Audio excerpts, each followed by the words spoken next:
سلیم الادریس کے بھی دو بیٹے جوان تھے۔ ایک کی عمر 17 سال اور دوسرے کی 21 سال تھی۔ کہا نہیں جا سکتا کہ وہ بھی لذت پرستی کے اس طوفان کی لپیٹ میں آ گئے تھے یا نہیں جو صلیبی تخریب کار قاہرہ میں لائے تھے۔ البتہ یہ ثبوت بعد میں ملا کہ بڑے بیٹے کے در پردہ تعلقات ایک جوان اور خوبصورت لڑکی کے ساتھ تھے۔ یہ لڑکی اپنے آپ کو مسلمان ظاہر کرتی تھی اور بے پردہ رہتی تھی۔ کسی بڑے خاندان کی لڑکی تھی۔ ان کی ملاقاتیں خفیہ ہوتی تھیں۔ جس روز ارسلان نے الادریس سے کہا تھا کہ تمہارے دو بیٹے جوان ہیں، اس سے اگلے روز اس لڑکی نے الادریس کے بڑے بیٹے سے کہا کہ ایک نوجوان اسے بہت پریشان کرتا ہے، وہ جدھر جاتی ہے اس کا پیچھا کرتا ہے اور اسے اغوا کی دھمکیاں بھی دیتا ہے۔ اس کے بڑے بیٹے نے لڑکی سے پوچھا کہ نوجوان کون ہے، تو لڑکی نے نہ بتایا۔ بات گول کر گئی، کہنے لگی کہ اس نے زیادہ پریشان کیا تو اسے بتا دے گی۔ بات کے انکشافات سے یہ پتہ چلا کہ اسے کوئی نوجوان پریشان نہیں کرتا تھا، بلکہ وہ خود نوجوانوں کو پریشان اور خراب کرتی پھرتی رہی تھی۔ اس نے جس شام بڑے بیٹے سے یہ شکایت کی کہ اس سے اگلے ہی روز اس نے الادریس کے چھوٹے بیٹے کو، جس کی عمر 17 سال تھی، اپنے جال میں پھانس لیا اور ایسی والہانہ اور بے تابانہ محبت کا اظہار زبانی اور عملی طور پر کیا کہ لڑکا اپنا آپ اس کے حوالے کر بیٹھا۔ دو در پردہ ملاقاتوں کے بعد اس نے اسے بھی بتایا کہ ایک نوجوان اسے بہت پریشان کرتا ہے اور اسے اغوا کی دھمکیاں دیتا ہے۔ لڑکے کا خون جوش میں آ گیا۔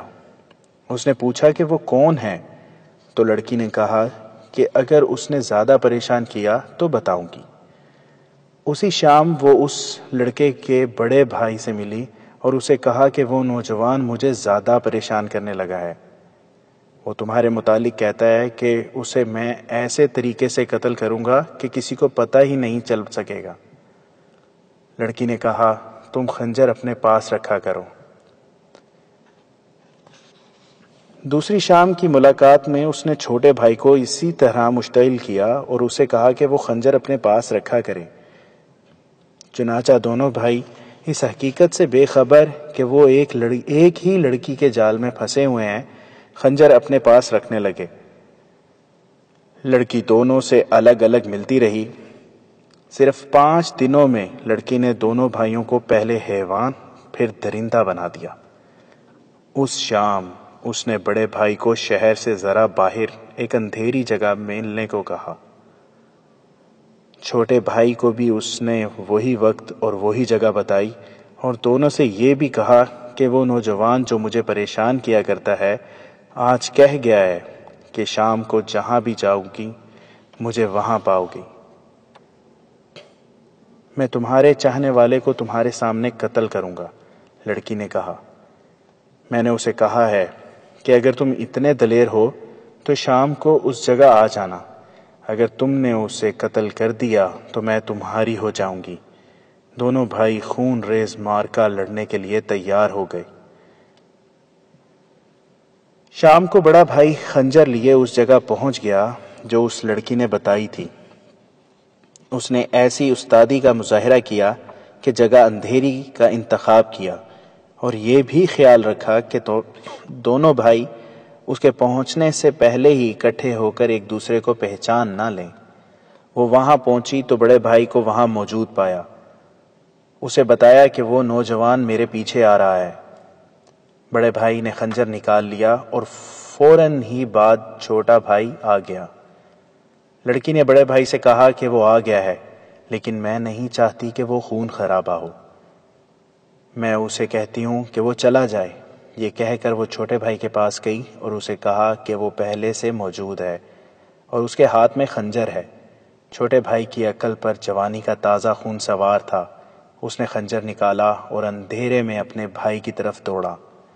بڑے بھائی نے حملہ آور کو اتنی تیزی سے آتے دیکھا تو وہ بھی تیزی سے آگے بڑھا۔ بھائیوں نے ایک دوسرے پر رقابت کے جوش میں بڑے گہرے وار کیے۔ وہ گر گر کر اٹھے اور ایک دوسرے کو لہو لہان کرتے رہے۔ لڑکی انہیں بھڑکاتی رہی۔ علی بن سفیان کے شعبے کے آدمی رات کو گشت پر رہتے تھے۔ اتفاق سے ایک گھڑ سوار گشت پر ادھر آ نکلا۔ لڑکی بھاگ اٹھی۔ گھڑ سوار نے اسے دور نہ جانے دیا اور پکڑ کر واپس لے گیا۔ وہاں دونوں بھائی زمین پر پڑے آخری سانسیں لے رہے تھے۔ لڑکی نے ان سے لا تعلقی کے اظہار کی بہت کوشش کی، لیکن اس آدمی نے اسے نہ چھوڑا۔ لڑکی کے دیے ہوئے لالچ کو بھی اس نے قبول نہ کیا۔ اس نے پکار پکار کر گشتی پہرہ داروں کو بلا لیا۔ اس وقت تک دونوں بھائی مر چکے تھے۔ لڑکی کو اسی وقت علی بن سفیان کے پاس لے گئے۔ لاشیں بھی لائی گئیں۔ روشنی میں دیکھا تو دونوں بھائی تھے۔ سلیم الادریس کو اطلاع دی گئی۔ تصور کیا جا سکتا ہے کہ اپنے جوان بیٹوں کی لاشیں دیکھ کر اس کا کیا حشر ہوا ہوگا۔ لڑکی نے الٹے سیدھے بیان دیے، مگر وہ اس سوال کا جواب دینے سے گریز کر رہی تھی کہ وہ کس کی بیٹی ہے اور کہاں رہتی ہے۔ الادریس بہت بری ذہنی حالت میں تھا۔ اس نے غصے سے کانپتی ہوئی آواز میں کہا، اسے شکنجے میں ڈالو علی، اس طرح یہ کچھ نہیں بتائے گی۔ بتانے کے لیے ہے ہی کیا؟ لڑکی نے بھی غصے میں کہا۔ بڑے بھائی کی لاش کی طرف اشارہ کر کے بولی، اس نے مجھے بلایا تھا، میں چلی گئی۔ اوپر سے چھوٹا بھائی آ گیا۔ دونوں نے خنجر نکال لیا اور لڑ پڑے۔ میں ڈر کے مارے بھاگ اٹھی اور ایک گھڑ سوار نے مجھے پکڑ لیا۔ میں اپنے باپ کا نام اس لیے نہیں بتاتی کہ اس کی بھی رسوائی ہوگی۔ علی بن سفیان کا دماغ حاضر تھا۔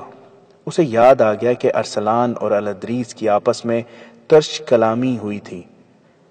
ارسلان اس کے مشتہبوں کی فہرست میں تھا اور یہ بھی جانتا تھا کہ اس کے گھر کے اندر کیا ہو رہا ہے۔ اس نے الادریس کو آنکھ سے اشارہ کر کے کہا، یہ لڑکی کوئی بھی ہے، یہ قاتل نہیں۔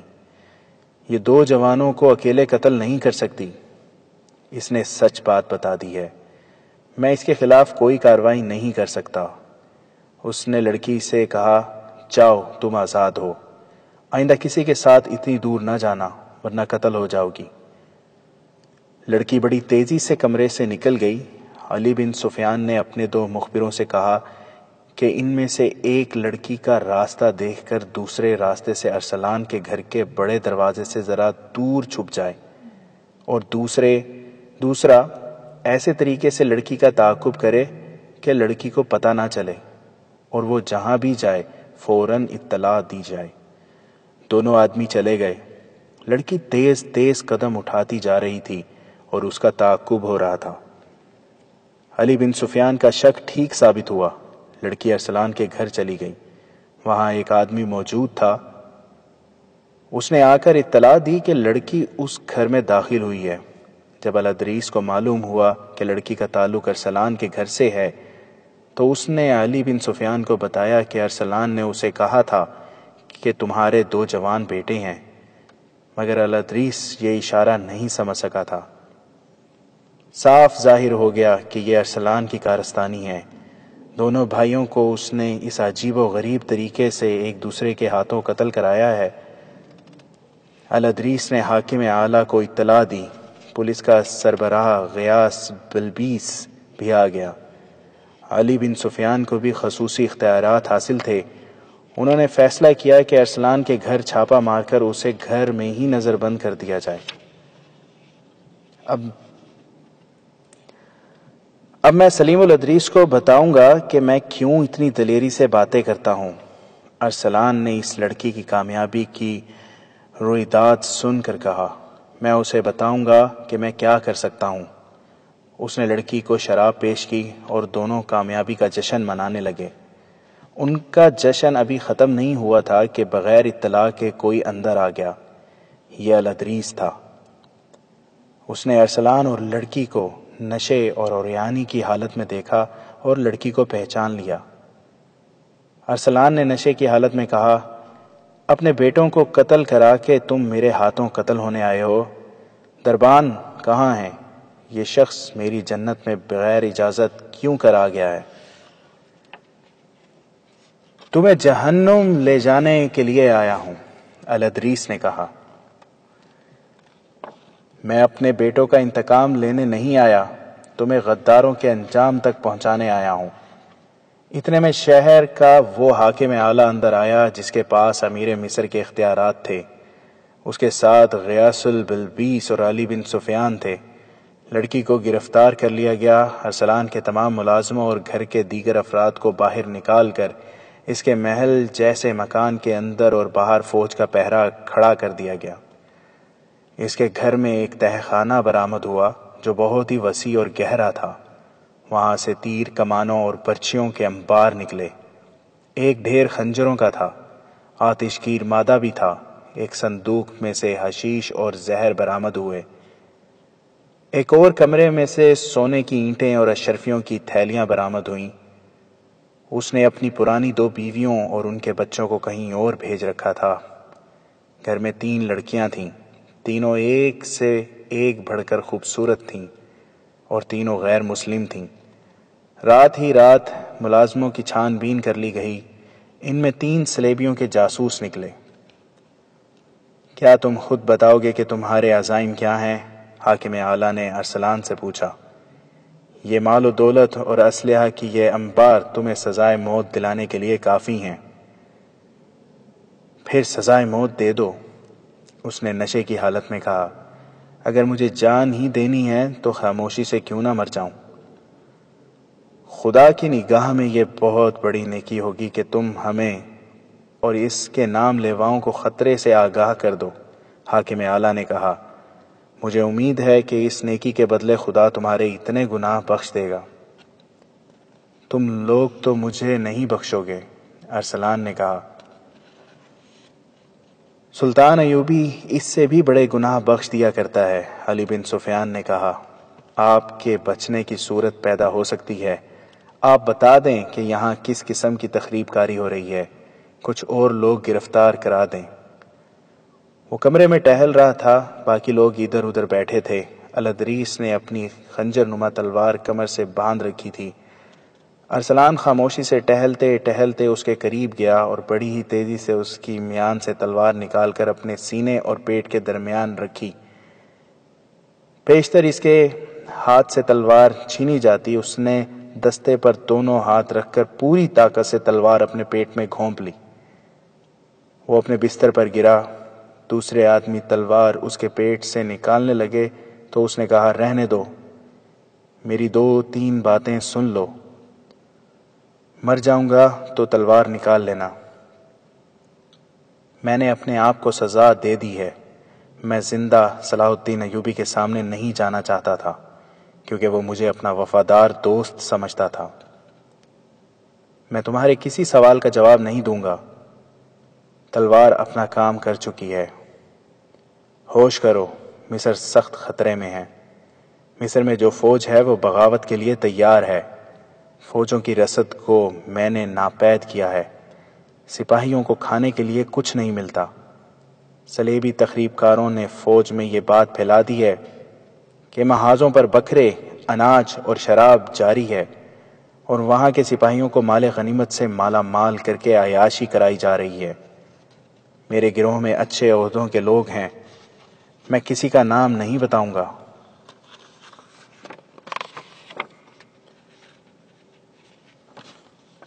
فاطمی اور فدائی تباہ کاری کی پوری تیاری کر چکے ہیں۔ تم بغاوت کو روک نہیں سکو گے۔ نئی فوج لاؤ، حالات تمہارے قابو سے۔ اور وہ فکرہ مکمل کیے بغیر مر گیا۔ اس کے گھر سے جو 3 لڑکیاں برآمد ہوئی تھیں وہ بھی اس کے فکرے کو مکمل نہ کر سکیں۔ انہوں نے اپنے متعلق بتا دیا کہ انہیں اخلاقی تخریب کاری اور مردوں کو پھانس کر استعمال کرنے کے لیے بھیجا گیا تھا۔ ارسلان کے گھر راتوں کو محفلیں جمائی جاتی تھیں جس میں فوج اور انتظامیہ کے افسر آیا کرتے تھے۔ ان کی خفیہ ملاقاتیں اور اجلاس ان لڑکیوں کے بغیر ہوتے تھے۔ لڑکیوں نے یہ تصدیق کر دی کہ مصر میں بغاوت کے لیے زمین ہموار کر دی گئی ہے۔ جس لڑکی نے دونوں بھائیوں کو ایک دوسرے کے ہاتھوں قتل کرا دیا تھا، اس نے قتل کی ساری کہانی سنا دی جو بیان کی گئی ہے۔ اس نے بتایا کہ وہ الادریس کے بڑے بیٹے کو پہلے ہی اپنے جال میں محبت کا جھانسا دے کر لے چکی تھی۔ اسے ارسلان اپنے باب الادریس کے خلاف استعمال کرنا چاہتا تھا، لیکن ارسلان نے منصوبہ بدل دیا اور لڑکی سے کہا کہ دونوں بھائیوں کو ایک دوسرے کے ہاتھوں قتل کرا دو۔ ایک ہی رات میں تقریباً 250 اونٹ مرکزی دفتر کے سامنے لائے گئے۔ ان پر غلہ اور خرد نوش کا دیگر سامان لدا ہوا تھا۔ یہ اونٹ 3-4 قافلوں کی صورت میں مختلف جگہوں سے پکڑے گئے تھے۔ اناج وغیرہ کو سرحد سے باہر جانے سے روکنے کے لیے گشتی پارٹیوں کا انتظام کیا گیا تھا۔ یہ ان کی پہلی کامیابی تھی۔ ان قافلوں کے ساتھ جو آدمی تھے، انہوں نے شہر کے چند ایک بیوپاریوں کے نام بتائے۔ ان بیوپاریوں نے تمام غلہ اور دیگر سامان زیر زمین کر لیا تھا۔ آدھی رات کے بعد وہ یہ سامان باہر کے اجنبی تاجروں کے ہاتھ بیچتے تھے۔ ان آدمیوں نے دیہاتی علاقوں میں بھی چند ایک جگہوں کی نشاندہی کی جہاں اجنبی سے تاجر موجود رہتے تھے اور تمام تر رسد اکٹھی کر کے لے جاتے تھے۔ شتربانوں میں سے بعض نے سرحد کی ایک جگہ بتائی جہاں سے یہ قافلے سوڈان جایا کرتے تھے۔ وہاں ایک سرحدی دستہ موجود تھا۔ انکشاف ہوا کہ اس دستے کا کمانڈر دشمن سے باقاعدہ معاوضہ یا رشوت لیتا اور قافلے گزار دیتا تھا۔ یہ انکشاف بھی ہوا کہ یہ اہتمام ارسلان کی زیر کمان ہو رہا۔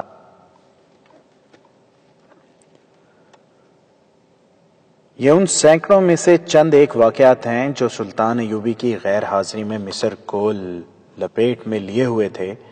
الادریس اور دیگر اعلیٰ حکام نے ارسلان کی غداری اور الادریس کے بیٹوں کی موت اور دیگر واقعات پر غور کرنے کے لیے اجلاس منعقد کیا۔ علی بن سفیان اور غیاث بلبیس نے یہ مشورہ پیش کیا کہ حالات اتنے بگڑ گئے ہیں کہ ان کے بس میں نہیں رہے۔ بیشتر اس کے کہ مصر میں بغاوت ہو جائے یا فاطمیوں کے اور فدائیوں کے ہاتھوں کوئی اعلیٰ شخصیت قتل ہو جائے۔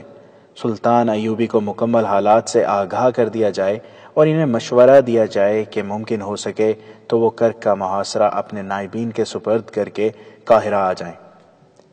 ایک قاصد کو تو پہلے ہی بھیج دیا گیا تھا مگر اسے تفصیلات نہیں بتائی گئی تھیں۔ اب سنگین وارداتیں ہو گئیں تو اجلاس میں فیصلہ ہوا کہ علی بن سفیان محاذ پر سلطان ایوبی کے پاس جائے۔ کرک کے محاصرے کو 2 مہینے گزر گئے تھے مگر کامیابی کی کوئی صورت نظر نہیں آتی تھی۔ صلیبیوں نے دفاع کے غیر معمولی انتظامات کر رکھے تھے۔ ایک انتظام یہ تھا کہ شہری سامان خرد نوش کا ذخیرہ کافی تھا۔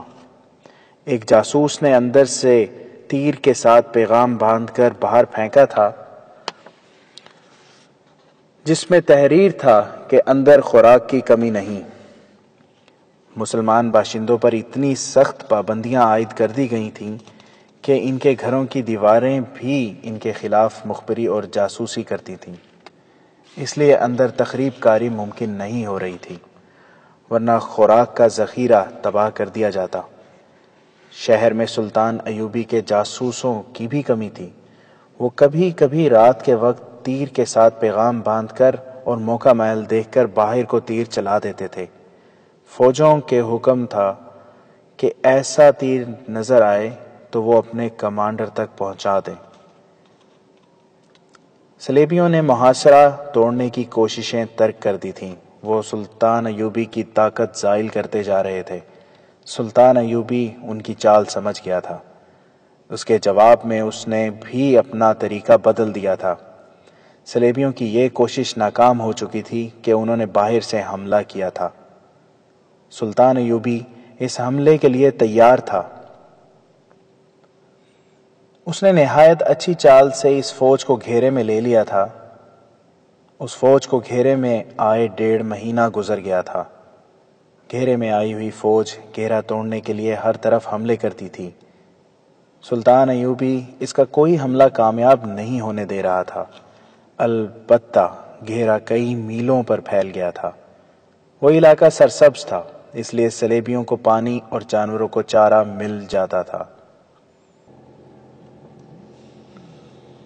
ان کے جانور مرتے تھے تو وہ اسے کھا لیتے تھے، مگر یہ کافی نہیں تھا۔ ہزاروں گھوڑوں اور اونٹوں کے لیے یہ چارہ کافی نہیں تھا۔ پانی کے لیے وہاں کوئی ندی یا دریا نہیں تھا۔ 3-4 چشمے تھے، جن میں سے 2-1.5 مہینے میں ہی خشک ہو گئے تھے۔ صلیبی سپاہیوں میں بددلی پیدا ہو گئی تھی۔ انہیں غذا بہت کم ملتی تھی اور پانی کے لیے بہت دور جانا پڑتا تھا۔ رات کو سلطان ایوبی کے چھاپا مار گروہ ان پر شب خون مارتے اور نقصان کرتے رہتے تھے۔ 1.5 ماہ میں یہ فوج آدھی رہ گئی تھی۔ ان کے جانوروں میں دم نہیں رہا تھا۔ صلیبی حکمران ریمانڈ، جو اس فوج کا کمانڈر تھا، سخت پریشانی کے عالم میں انتظار کر رہا تھا کہ صلیبی حملہ کر کے اسے سلطان ایوبی سے چھڑائیں گے، مگر اس کی مدد کو کوئی نہیں آ رہا تھا۔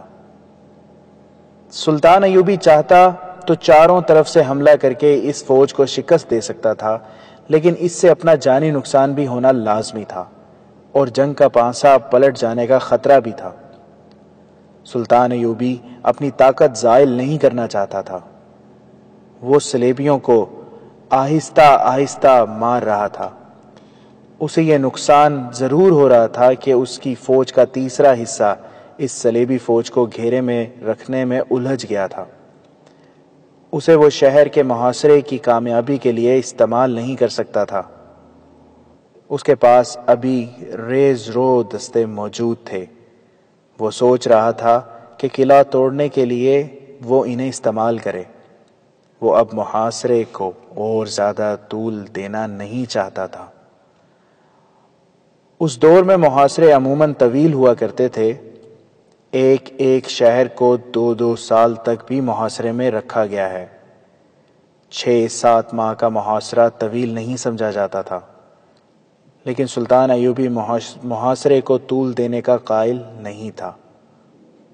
وہ ان حملہ آوروں میں سے بھی نہیں تھا جو کسی ملک کے دارالحکومت کا محاصرہ کر کے اندر والوں کو پیغام بھیجا کرتے تھے کہ اتنی مقدار زر و جواہرات کی، اتنے 1000 گھوڑے اور اتنی عورتیں باہر بھیج دو، ہم چلے جائیں گے۔ سلطان ایوبی عرب کی سرزمین سے صلیبیوں کو نکالنا چاہتا تھا۔ وہ کہا کرتا تھا کہ یہ سرزمین اسلام کا سرچشمہ ہے جو ساری دنیا کو سیراب کرے گا، اور وہ اپنی عمر کو بہت کم سمجھتا کرتا تھا۔ یہ الفاظ اس نے بار بار کہے تھے کہ میں یہ کام اپنی مختصر سی عمر میں پورا کر دینا چاہتا ہوں، ورنہ میں دیکھ رہا ہوں کہ مسلمان عمرہ اس مقدس خطے کو صلیبیوں کے ہاتھ بیچتے چلے جا رہے ہیں۔ ایک رات سلطان ایوبی اپنے خیمے میں گہری سوچ میں کھویا ہوا تھا۔ اس نے یہاں تک سوچا تھا کہ قلعے کے ارد گرد سے اتنی فراخ سرنگیں کھدوائی جائیں جن میں پیادہ سپاہی گزر سکے۔ کچھ اور طریقے بھی اس کے ذہن میں آئے۔ وہ اب چند دنوں میں کرک پر قبضہ کر لینا چاہتا تھا۔ اس کیفیت میں علی بن سفیان اس کے خیمے میں داخل ہوا۔ اسے دیکھ کر سلطان ایوبی خوش نہیں ہوا، کیونکہ اسے اطلاع مل چکی تھی کہ مصر کے حالات خطرناک مرحلے میں داخل ہو چکے ہیں۔ چہرے پر تشویش کے آثار لیے سلطان ایوبی علی بن سفیان سے بغل گیر ہو کر ملا اور کہا، تم میرے لیے یقیناً کوئی خوشخبری نہیں لائے۔ بظاہر خیریت ہے، علی بن سفیان نے کہا، مگر خوشخبری والی بات بھی کوئی نہیں۔ اس نے مصر کے حالات اور واقعات سنانے شروع کر دیے۔ علی بن سفیان جیسا ذمہ دار حاکم سلطان ایوبی سے کچھ بھی نہیں چھپا سکتا تھا، نہ ہی وہ اسے خوش فہمیوں میں مبتلا کر سکتا تھا۔ حالات کا تقاضا یہ تھا کہ لگی لپٹی رکھے بغیر بات کی جائے۔ علی بن سفیان نے تقی الدین کی غلطیوں اور سلطان ایوبی کی بھی 1-2 غلطیوں کا کھل کر ذکر کیا۔ ارسلان کی غداری کا قصہ اور الادریس کے جوان بیٹوں کی موت کا حادثہ سن کر سلطان ایوبی کے آنسو نکل آئے۔ اگر ارسلان مر نہ چکا ہوتا تو سلطان ایوبی کبھی یقین نہ کرتا کہ اس کا یہ حاکم جسے وہ اپنا وفادار سمجھتا تھا غداری کر سکتا ہے۔ اس سے پہلے بھی 2 دوست اس سے غداری کر چکے تھے۔ اگر ارسلان ذرا سی دیر اور زندہ رہتا تو باقی راز بھی بے نقاب کر دیتا۔ علی بن سفیان نے کہا، اس کے آخری فکرے سے جو موت نے پورا نہ ہونے دیا، صاف ثبوت ملتا ہے کہ مصر میں بغاوت ہونے ہی والی ہے۔ مصر میں ہماری جو فوج ہے اسے ذہنی لحاظ سے پست کر دیا گیا ہے۔ میری جاسوسی بتاتی ہے کہ کماندار تک غلط فہمی اور بے اطمینانی کا شکار ہو گئے ہیں۔ فوج کے لیے غلے اور گوشت کی قلت پیدا کر کے یہ بے بنیاد بات پھیلا دی گئی ہے کہ تمام تر رسد محاذوں پر بھیجی جا رہی ہے، اور یہ بھی کہ فوج کا مال حاکم بیچ کر کھا رہے ہیں۔ دشمن کی سازش پوری طرح کامیاب ہے۔ دشمن کی سازش اسی ملک میں کامیاب ہوتی ہے جہاں کے چند ایک افراد دشمن کا ساتھ دینے پر اتر آتے ہیں۔ سلطان ایوبی نے کہا، اگر ہمارے اپنے بھائی دشمن کا اعلی کار بن جائیں تو ہم دشمن کا کیا بگاڑ سکتے ہیں؟ میں جس طرح اللہ کے ان شیروں کے جذبے کے زور پر ان کی جانیں قربان کر کے صلیبیوں کو میدان جنگ میں ناکوں چنے چبوا رہا ہوں، اسی طرح میرے حاکم بھی پکے مسلمان ہوتے تو آج قبلہ اول آزاد ہوتا اور ہماری آذانیں یورپ کے کلیساؤں میں گونج رہی ہوتی، مگر میں مصر میں قید ہو کے رہ گیا ہوں۔ میرے جذبے اور میرا عزم زنجیروں میں جکڑے گئے ہیں۔ اس نے کچھ دیر کی گہری خاموشی اور سوچ کے بعد کہا، مجھے سب سے پہلے ان غداروں کو ختم کرنا ہوگا، ورنہ یہ قوم کو دیمک کی طرح کھاتے رہیں گے۔ میں یہ مشورہ لے کر آیا ہوں کہ اگر محاذ آپ کو اجازت دے تو مصر چلیے۔ علی بن سفیان نے کہا، میں حقائق سے چشم پوشی نہیں کر سکتا علی۔ سلطان ایوبی نے کہا، لیکن میں یہ ظاہر کیے بغیر بھی نہیں رہ سکتا کہ میرے ہاتھوں سے صلیبیوں کی گردن اور فلسطین چھڑانے والے میرے بھائی ہیں۔ علی بن سفیان، اگر میں نے غداروں کو اسلام کے دشمنوں کے ساتھ دوستی کرنے والے مسلمانوں کو ابھی ختم نہ کیا تو یہ کبھی ختم نہ ہوں گے، اور ہماری تاریخ کو یہ گروہ ہمیشہ شرمسار کرتا رہے گا۔ قوم میں ہر دور میں یہ گروہ موجود رہے گا جو دین اور رسول اللہ صلی اللہ علیہ وسلم کے دشمنوں سے دوستی کر کے اسلام کی جڑیں کھوکھلی کرتا رہے گا۔ اس نے پوچھا، سوڈان کے محاذ کی کیا خبر ہے؟ میں نے تقی الدین کو پیغام بھیج دیا ہے کہ اس محاذ کو سمیٹنا شروع کر دو۔ مصر میں کسی کو بھی معلوم نہیں ہے کہ آپ نے ایسا حکم دیا ہے، علی بن سفیان نے کہا، اور کسی کو معلوم ہونا بھی نہیں چاہیے۔ سلطان ایوبی نے کہا، اس نے دربان کو بلایا اور کہا، کاتب کو فوراً بلا لاؤ۔ کاتب کاغذ اور قلمدان لے کر آیا تو سلطان ایوبی نے کہا، لکھو، قابل صدر احترام نور الدین زنگی۔ وہ قاصد بڑا ہی تیز رفتار تھا جس نے سلطان ایوبی کا پیغام اگلی رات کے آخری پہر بغداد میں نور الدین زنگی تک پہنچا دیا۔ سلطان ایوبی نے اسے کہا تھا کہ راستے میں ہر چوکی پر اسے تازہ دم گھوڑا مل جائے گا، لیکن وہ گھوڑا صرف تبدیل کرے، خود آرام اور کھانے کے لیے نہ رکے، کہیں بھی گھوڑا آہستہ نہ چلے۔ اگر رات کو نور الدین زنگی کے پاس پہنچے تو دربان سے کہہ دے کہ انہیں جگا دے۔ اگر زنگی خفگی کا اظہار کرے تو کہہ دینا کہ صلاح الدین ایوبی نے کہا ہے کہ ہم سب جاگ رہے ہیں۔ قاصد جب نور الدین زنگی کے دروازے پر پہنچا تو محاذ دستے نے اسے روک دیا اور کہا کہ پیغام صبح دیا جائے گا۔ قاصد نے گھوڑے تو کئی بدلے تھے مگر کہیں پانی کا ایک گھونٹ پینے کے لیے بھی نہیں رکا تھا۔ تھکن، بھوک، پیاس اور 2 راتوں کی بیداری سے وہ لاش بن گیا تھا۔ زبان پیاس سے اکڑ گئی تھی، وہ پاؤں پر کھڑا نہیں ہو سکتا تھا اور اس کے منہ سے بات نہیں نکلتی تھی۔ اس نے اشاروں میں بتایا کہ پیغام بہت ضروری ہے۔ نور الدین زنگی نے بھی سلطان ایوبی کی طرح اپنے خصوصی عملے، دربان اور اپنے باڈی گارڈز کے کمانڈرز کو کہہ رکھا تھا کہ کوئی ضروری بات یا پیغام ہو تو اس کی نیند اور آرام کی پرواہ نہ کی جائے۔ قاصد کی حالت دیکھ کر باڈی گارڈز نے اندر جا کر نور الدین زنگی کو خوابگاہ کا دروازہ کھٹکھٹایا۔ وہ باہر آ گیا اور پیغام اور قاصد کو ملاقات کے کمرے میں لے گیا۔ قاصد کمرے میں داخل ہوتے ہی گر پڑا۔ زنگی نے اپنے ملازموں کو بلایا اور قاصد کی دیکھ بھال کرنے کو کہا۔ اس نے پیغام پڑھنا شروع کیا۔ سلطان ایوبی نے لکھا تھا: آپ پر اللہ تعالیٰ کی رحمت ہو۔ میرا پیغام آپ کو خوش نہیں کرے گا۔ آپ کے لیے خوشی اور اطمینان کی بات صرف یہ ہے کہ میں نے حوصلہ نہیں چھوڑا۔ آپ کے ساتھ کیا ہوا عہد پورا کر رہا ہوں۔ آپ میرے پاس تشریف لائیں گے تو تمام حالات سناؤں گا۔ میں نے کرک کو محاصرے میں لے رکھا ہے، ابھی کامیابی نہیں ہوئی۔ اتنی کامیابی حاصل کر چکا ہوں کہ صلیبیوں کی ایک فوج نے شاہ ریمانڈ کی سرکردگی میں باہر سے مجھ پر حملہ کیا تھا۔ میں نے محفوظہ سے اسے گھیرے میں لے لیا ہے۔ اب تک اس کی آدھی فوج ختم کر چکا ہوں۔ بھوکے صلیبی اپنے گھوڑوں اور اونٹوں کو کھا رہے ہیں جو انہیں اتنی دور سے یہاں لائے تھے۔ میں اس کوشش میں ہوں کہ ریمنڈ کو زندہ پکڑ لوں، مگر کرک کا محاصرہ لمبا ہوتا جا رہا ہے۔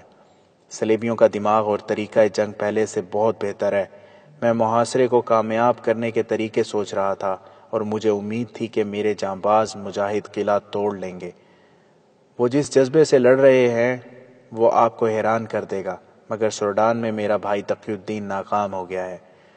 اس کی غلطی کہ اس نے اجنبی صحرا میں جا کر فوج کو پھیلا دیا ہے۔ وہ مدد مانگ رہا ہے۔ میں نے اس محاذ سمیٹنے اور واپس آنے کو کہا ہے۔ مصر سے آئی ہوئی خبریں اچھی نہیں۔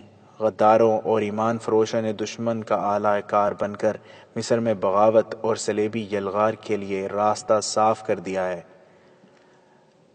علی بن سفیان کو آپ اچھی طرح جانتے ہیں۔ وہ خود میرے پاس آیا ہے۔ میں اس کے مشورے کو نظر انداز نہیں کر سکتا کہ میں مصر چلا جاؤں۔ محترم، میں کرک کا محاصرہ اٹھا نہیں سکتا، ورنہ صلیبی کہیں گے کہ صلاح الدین پسپا بھی ہو سکتا ہے۔ دشمن کی گردن میرے ہاتھ میں ہے۔ آئیے اور یہ گردن آپ اپنے ہاتھ میں پکڑ لیں۔ اپنی فوج ساتھ لائیں۔ میں اپنی فوج مصر لے جاؤں گا، ورنہ مصر بغاوت کا شکار ہو جائے گا۔ امید ہے آپ میرے دوسرے پیغام کا انتظار نہیں کریں گے۔ نور الدین زنگی نے ایک لمحہ بھی انتظار نہ کیا۔ شب خوابی کے لباس میں ہی مصروف کار ہو گیا۔ فوجی حکام کو بلا لیا، انہیں احکام دیے، اور دن ابھی آدھا بھی نہیں گزرا تھا کہ اس کی فوج کرک کی سمت کوچ کر چکی تھی۔ زنگی وہ مرد مجاہد تھا جس کا نام سن کر صلیبی بدک جاتے تھے۔ اس کے سینے میں ایمان کی شمع روشن تھی۔ وہ فن حرب و ضرب کا ماہر تھا۔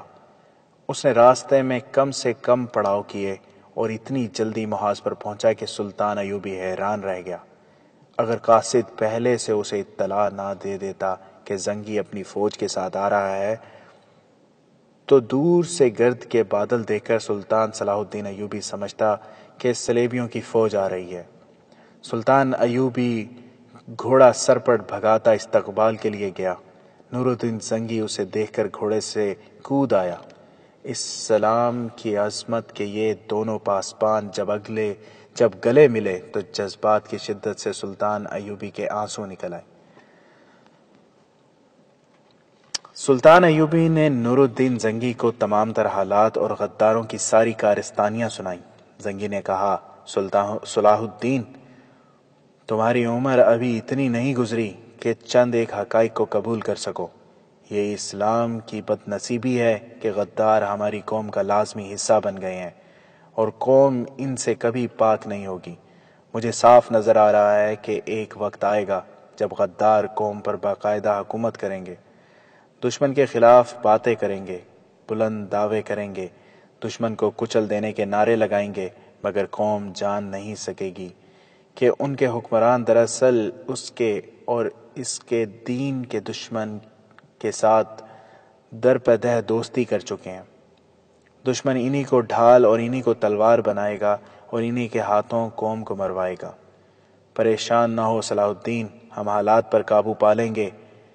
تم مصر پہنچو اور تقی الدین کو مدد دے کر سوڈان سے نکالو۔ دائیں بائیں حملے کر کے دشمن کو الجھائے رکھو تاکہ تقی الدین کا کوئی دستہ کہیں گھیرے میں نہ آ جائے۔ مصر میں فوجوں کو یکجا کرو اور مصر میں جو فوج ہے اسے میرے پاس بھیج دو، میں اس کے دماغ سے بغاوت کا کیڑا نکال دوں گا۔ شام کے بعد زنگی نے اپنی فوج کو کرک کے محاصرے پر لگا دیا اور سلطان ایوبی کی فوج پیچھے ہٹائی۔ اسے فوراً قاہرہ کے لیے کوچ کا حکم دے دیا گیا۔ کچھ غلطی وہاں ہو گئی جہاں سلطان ایوبی نے ریمانڈ کی فوج کو گھیرے میں لے رکھا تھا۔ زنگی نے جب وہاں اپنے دستے اس ہدایت کے ساتھ بھیجے کہ سلطان ایوبی کی فوج کی بدلی کرنی ہے تو احکام اور ہدایت پر کسی غلط فہمی کی بنا پر عمل نہ ہو سکا۔ ریمانڈ نے اتفاق سے اس سمت حملہ کیا جہاں اسے توقع تھی کہ مسلمانوں کا دستہ کمزور ہے۔ اس نے وہاں کسی کو بھی حملہ روکنے کے لیے تیار نہ پایا۔ وہ اس طرف سے نکل گیا اور کچھ فوج بھی نکل گئی۔ صلیبیوں کی بچی کچی فوج پھنسی رہ گئی، جسے اگلے روز پتہ چلا کہ ان کا حکمران کمانڈر بھاگ گیا ہے تو اس نے بھی اندھا دھند بھاگنے کی کوشش کی۔ صلیبی اپنی جانیں بچانے کے لیے لڑے، کچھ مارے گئے اور بعض پکڑے گئے۔ نقصان یہ ہوا کہ ریمانڈ نکل گیا، فائدہ یہ ہوا کہ گھیرا کامیاب رہا اور نور الدین زنگی کی فوج کا یہ حصہ کر کے محاصرے کو کامیاب کرنے کے لیے فارغ ہو گیا۔ سلطان ایوبی جب قاہرہ کو روانہ ہونے لگا تو حسرت بھری نظروں سے کرک کو دیکھا۔ اس نے زنگی سے کہا، تاریخ یہ تو نہیں کہے گی کہ صلاح الدین ایوبی پسپا ہو گیا تھا، میں نے محاصرہ اٹھایا تو نہیں؟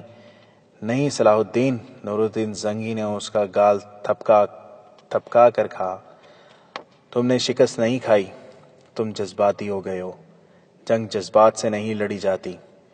میں آؤں گا میرے فلسطین، سلطان ایوبی نے کرک کو دیکھتے ہوئے کہا، میں آؤں گا۔